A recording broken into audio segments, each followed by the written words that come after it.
students, how are you all? I hope you all are doing really good. So students, today we are going to start chapter name, pronouns and their type. So pronouns क्या होते हैं? Noun words की जगह जिन words का हम इस्तेमाल करते हैं that is called pronoun, right? अब इनके types भी हैं, किस किस तरह के हैं, क्या हैं, ये हम पढ़ेंगे इस chapter में. चलिए शुरू करते हैं. A pronoun is a word used in place of a noun. It is of same person, gender and number as the nouns for which it stands. ठीक है, तो pronoun जो है वो noun की जगह पे यूज़ होने वाले words हैं. ये सेम पर्सन के लिए, सेम जेंडर के लिए और जितने नंबर, मतलब अगर आपका नाउन जो है वो प्लूरल है तो आपका प्रोनाउन भी जो होगा वो प्लूरल होगा. ठीक है, इस तरह से ये वर्क करते हैं. Now for example, Shivam is a brilliant boy. He is a favourite student of all the teachers. All of them admire him. ठीक है, देम यहाँ टीचर्स को जब हमने यूज़ किया नेक्स्ट टाइम में, टीचर्स की जगह जब हमने प्रोनाउन का इस्तेमाल किया तो हमने देम का इस्तेमाल किया. ओके, सो यहाँ पर इस तरह से हम इसको सिंगुलर के लिए सिंगुलर और प्लूरल के लिए प्लूरल का इस्तेमाल करते हैं. आगे, the italic word in the above sentence are pronouns. Pronouns are of many types. Let us learn about them in detail. Number 1, personal pronouns. These pronouns stand for persons. For example, I, we, you, they, him, her, etc. Personal pronouns are divided into 3 persons.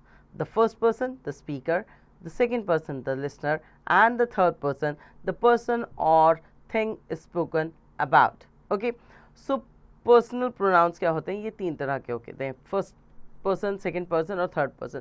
First person मतलब मैं जो बात कर रही हूँ, second person मतलब आप जिससे बात की जा रही है या आप जो सुन रहे हैं, और third person that we both are talking about the third person.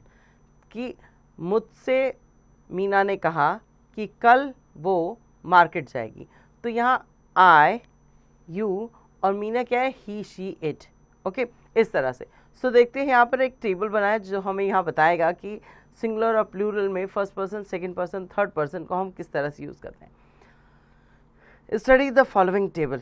Number, singular, plural, person, first person, second person, third person, subject object singular और प्लूरल में. Okay, first person singular subject is I. First person singular object is me. Subject में हम इसे आई लिखेंगे और जब यही subject object बनता है तो इसके लिए हम मी का इस्तेमाल करते हैं. वैसे ही फर्स्ट पर्सन प्लूरल में सिंगुलर हम जब यूज़ करेंगे तो वी यूज़ करेंगे, और जब ऑब्जेक्ट में इसको प्लूरल यूज़ करेंगे तो हम क्या यूज़ करेंगे? वी की जगह अस का इस्तेमाल करेंगे. सेकेंड पर्सन में कोई चेंज नहीं होता, यहाँ पर सिर्फ यू है तो यू ही रहेगा in every case. Now the third one is third person is he, she, it. He, she, it जो है वो सिंगुलर में ऑब्जेक्ट में चेंज हो जाते हैं, हिम, हर और इट में. ठीक है, इट रहेगा, शी का हर हो जाता है और ही का हिम हो जाता है.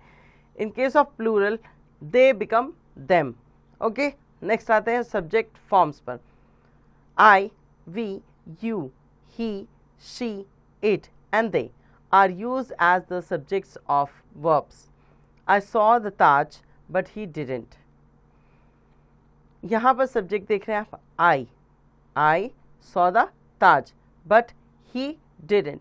ये सब्जेक्ट फॉर्म्स यहाँ पर यूज़ किए गए थे, सब्जेक्ट वर्ब्स. आगे देखते हैं ऑब्जेक्ट में जब हम प्रोनाउंस का इस्तेमाल करते हैं तो वो कैसे कन्वर्ट होते हैं. ऑब्जेक्ट फॉर्म में me, us, you, him, her, it and them are used as the object of verbs. I called him but he didn't hear me. यहाँ हमने आई का इस्तेमाल जब हमने ऑब्जेक्ट की जगह किया तो वो मी बन गया, और ही का जब हमने ऑब्जेक्ट की जगह यूज़ किया तो वो हिम बन गया. ठीक है, ये इस तरह से ऑब्जेक्ट फॉर्म में यूज़ होते हैं. Now we use the objective form of pronoun after is, am, are, was and were. Who is it? It's me. We use the objective form in comparison also. He is older than me. I am younger than him. Okay, now next is we can also use the subjective form plus verb for comparison. He is not as old as I am. Okay, he is older than I am. यहाँ पर हम subjective form की तरह भी verb के साथ comparison में इसको use कर सकते हैं. Now यहाँ assessment दिया है आपको जिसको आपको खुद से करना है. मैं आपको एक example दे देती हूँ. For एग्जाम्पल नंबर 1 पे देखते हैं assessment zone A, fill in the blanks with the correct personal pronouns from the packet.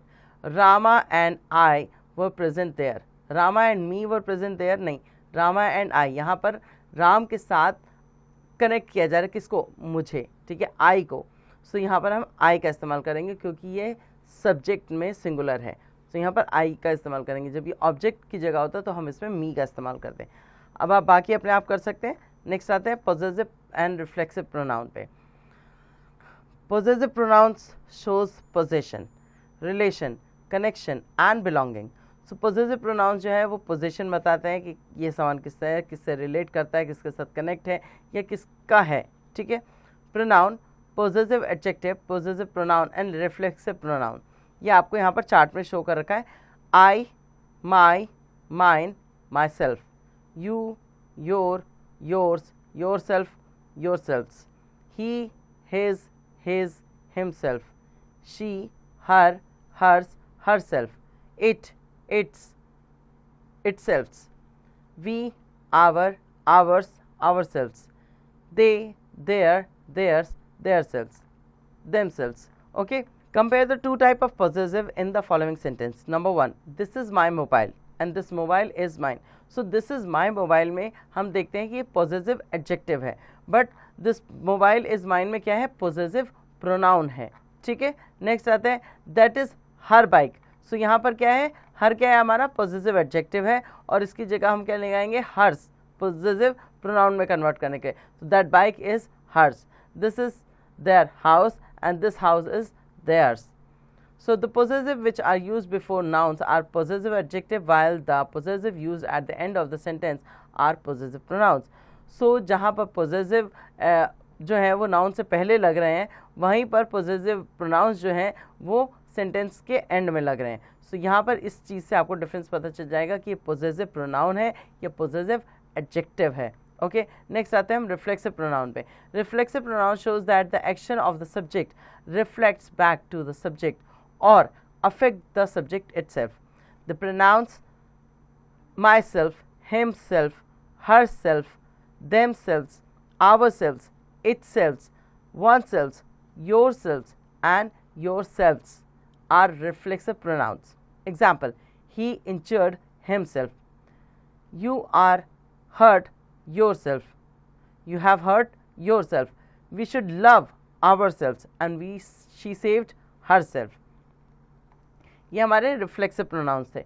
Now अब हम बात करेंगे किसकी, एम्फेथेटिक प्रोनाउंस की। एम्फेथेटिक pronounce emphasize the doer of an action. They show that the action was done by a particular doer only, not by anyone else. तो यहाँ पर एम्फेथेटिक pronounce में क्या होता है, जहाँ हम रिफ्लेक्सिव प्रोनाउंस में ये जो रिफ्लेक्स हमारे प्रोनाउंस हैं इनको एंड में लगाते हैं, वहीं पर एम्फेथेटिक प्रोनाउंस में ये जो हमारे प्रोनाउंस हैं my self, him self, her self, ये पहले आता है, ये डूअर से पहले आता है, ठीक है, ताकि ये बता सके कि ये पर्टिकुलर काम जो है वो इन्होंने ही किया है, ठीक है, इसलिए इसको एम्फेथेटिक प्रोनाउन कहते हैं, एम्फेसाइज करता है ये। Okay, now the example is I myself lock the door, she herself made this mistake, you yourself wanted to leave the place, they themselves send the invitation letter. ठीक है, मैंने अपने आप, मैंने बोला ही ना कि मैंने लॉक कर दिया, मैंने अपने आप लॉक किया। इसमें क्या होता है, इसमें मैं बताती हूँ कि काम जो है वो मेरे द्वारा ही हुआ है, किसी और के द्वारा नहीं हुआ है। अब हम आते हैं नेक्स्ट है हमारा demonstrative pronouns. Demonstrative pronouns point out the nouns which they stand for. The word this, that, these and those are demonstrative pronouns when there is no noun just after them. ठीक है, सो demonstrative pronounce क्या होते हैं, demonstrative pronounce क्या करते हैं, point out करते हैं नाउन को जिसके लिए वो खड़े हुए हैं। The word this, that, these, those, ठीक है, ये डेमोन्स्ट्रेट करते हैं। नाउ एग्जाम्पल में आप देख सकते हैं, please lend this to me, who is that, these are mine. Remember, the demonstrative used before the nouns are adjective. जो demonstrative है वो use होते हैं अगर noun से पहले, तो वो क्या है, adjective है। Please lend me this pen. Who is that man? These CDs are mine. And whose are those books? अब दोनों जो examples हैं उनका difference आप देख सकते हैं कि please lend this to me और please lend me this pen. ठीक है, यहाँ पर एडजेक्टिव्स आ जाते हैं और ये ऊपर जो हमने पढ़े थे ये क्या थे हमारे डेमोन्स्ट्रेटिव प्रोनाउन। ओके, नाउ अब आते हैं इंटेरोगेटिव प्रोनाउन पे। इंटेरोगेटिव का मतलब है WH फैमिली से रिलेटेड जो भी वर्ड्स हैं उनका इस्तेमाल करके। These pronouns ask question what usually ask about things, who, whose and whom, usually ask about people, which ask about people or things when there is a choice out of a small number of person or things. Example, what is your favorite food? Who visited you today? Which of these two shirts do you like more? And whom did you call? Okay, so यहाँ पर हमने WH family के जो words हैं उनका इस्तेमाल करके और जो सेंटेंस है उसे कंप्लीट किया। तो यहाँ पर व्हाट, विच, हु, हुम ये क्या करते हैं, ये हमारे इंटेरोगेटिव प्रोनाउंस होते हैं। अब बात करते हैं रिलेटिव प्रोनाउंस के। Relative pronouns relate to a noun use before them in the sentence. ये रिलेटिव प्रोनाउंस वो प्रोनाउंस होते हैं जो रिलेट करते हैं नाउन से जो उनके पहले यूज़ किया गया है। They are use to join two sentences. A woman lives next door, she is very decent. ठीक है, यहाँ पर बात हुई अ वुमन। अ वुमन क्या है, एक नाउन है और इसी वुमन के लिए हमने नेक्स्ट सेंटेंस में क्या लगाया, शी का इस्तेमाल किया। तो ये जो है सेंटेंस जो है वो एक समझ सकते हैं आप कि एक के ही बारे में बात हो रही है। The women who lives next door is very decent. ठीक है, इस तरह से। नाउ नेक्स्ट करते हैं a relative pronoun who is use for people. यहाँ रिलेटिव प्रोनाउन क्या यूज़ हुआ है, हु, जिसको हमने किसी पर्सन के लिए यूज़ किया है। तो यहाँ दो सेंटेंसेस को कनेक्ट करने वाला जो वर्ड था वो था who. The women who lives next door is very decent. यहाँ हमने दो अलग अलग सेंटेंसेस को एक रिलेटिव प्रोनाउन से कनेक्ट करके और इस पूरे सेंटेंस को एक बनाया है। Now which is used for thing, that can be used for both people and thing but who is more common than that for people. Okay, who का इस्तेमाल हम ज़्यादा करते हैं पीपल्स के लिए, विच का इस्तेमाल हम थिंग के लिए करते हैं और दैट का इस्तेमाल हम दोनों के लिए कर सकते हैं, बट उससे ज़्यादा इस्तेमाल हम हु का ही करते हैं पीपल्स के लिए। Okay, for example the police that have caught the man who stole the suitcase. ठीक है, यहाँ पर हमने हु का इस्तेमाल किया, दैट का नहीं। Why did you open the letter that was address to me. यहाँ पर हम लेटर की बात कर रहे हैं इसलिए हमने यहाँ पर दैट का इस्तेमाल किया, क्योंकि दैट हम दोनों चीज़ों के लिए इस्तेमाल कर सकते हैं। There is a serious problem which worries me. ठीक है, यहाँ पर हमें विच, वॉट, विच, दैट और हु तीनों का यूज़ दिखाया गया है। नाउ नेक्स्ट आते हैं हम नंबर 8 पे, इनडेफिनिट प्रोनाउंस। इनडेफिनिट प्रोनाउंस क्या होते हैं? Indefinite pronouns stand for the noun which are not stated specially but are understood or implied. They refer to person or things in general and not in particular. Example, somebody has stolen my bag. One must speak the truth. Many of them were innocent. Some are born great. Nobody was there to rescue the child. They say he has suffered a heavy loss. So यहाँ हमने देखा कि ये particularly somebody, one, some, many, nobody, they say, इसमें क्या है, यहाँ specifically किसी के लिए बातें नहीं की जा रही हैं, है ना। सो इसलिए हम इसको कहते हैं इनडेफिनिट प्रोनाउन। किसके लिए बातें की जा रही हैं ये हमें नहीं पता है। ओके, अब आते हैं डिस्ट्रीब्यूटिव प्रोनाउंस पे। They refer to only one person or thing at time. ये हमेशा एक ही चीज़ के बारे में बात हो, चाहे वो पर्सन हो या thing. Each, either, neither are distributive pronouns. So each, either और नीदर जो है ये डिस्ट्रीब्यूटिव प्रोनाउंस हो गए। For example, each of the boys has got a prize. Either of these two roads lead to the railway station. Neither of these roads lead to the bus stations. इस तरह से। अब हम आते हैं assessment zone पे। Fill in the blanks with suitable personal pronoun. यहाँ आपको पर्सनल प्रोनाउन फिल करना है। Dash should complete your homework, your work in time. You should complete your work in time. Okay, इसी तरह से आपको बाकी फिल करने हैं। नेक्स्ट आते हैं हम नंबर सी पे। Rewrite the sentence using positive pronouns as shown in the example below. This house belongs to me. This house is mine. The cricket bat does not belong to me. This cricket bat is not mine. इस तरह से। Okay, next आते हैं number D पे। fill in the blanks with the correct demonstrative pronouns from the box. Remember that some of them may have to be used more than once. These, that, these, those. ठीक है। Dash are fresh flower but dash have withered.